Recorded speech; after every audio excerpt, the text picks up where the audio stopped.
you taking off like that, man? Huh? Why are you taking off like that? Get back. No. Get back. Nope. Keep your hands where you can see them. Keep your hands right up.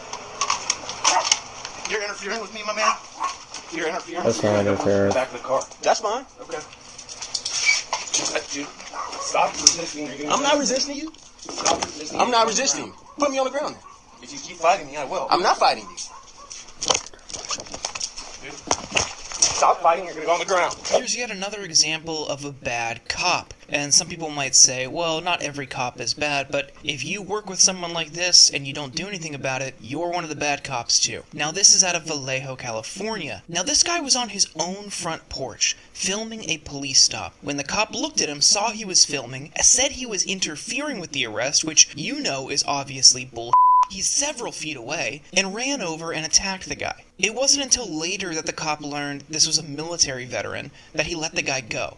But it shouldn't get to this point. It should never get to that point. That shouldn't be why you get let go, and you should never be harassed by a cop for filming them in the first place, because you have a First Amendment right to film the police when they're doing something. But they don't like that, and that's why you see video after video like this, where they go after someone who's filming. You know, he turned his back to this apparently dangerous suspect that he needed to rush, but that guy could have just gone free. That guy could have attacked him from behind. And it shows their ultimate priorities here. It's protecting themselves from scrutiny. He doesn't actually give a that that guy was potentially free to go. He was more worried about being caught on camera. And that's why he rushed onto that Porsche. But that city, despite its very small population, has paid out millions in settlements because of their police department. And there are dozens more pending cases. And that all comes at the taxpayers' expense. You know, the cops aren't personally footing those bills for the settlements. The taxpayers are. So when we hear about all this government waste, and Republicans love to talk about the importance of small government and trimming government waste, where are they on this? Where are they on police brutality, excessive force, and unjust killings? Those are the types of things that rack up huge bills for cities to pay for these cops who never face scrutiny. They never face any repercussions.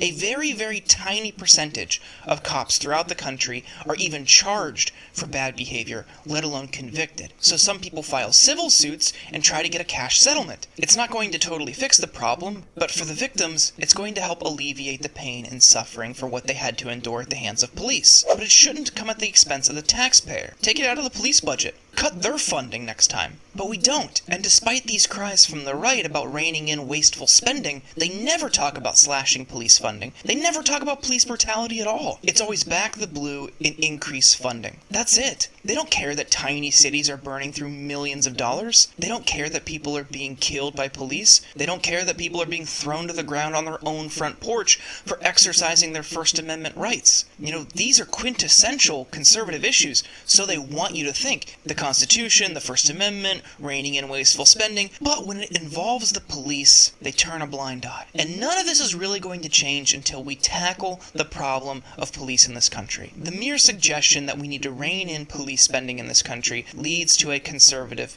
meltdown. Let's be real though, it leads to a bipartisan meltdown, because there are a lot of Democrats who toe that same line. What we really need to do to tackle this police brutality problem is demilitarize the police, stop treating them like a domestic army, stop funding them to the levels that we do and equipping them with military surplus equipment, and start making them pay for these civil settlements. Watch how fast they change the culture and the way they behave when they're on the hook for the bill.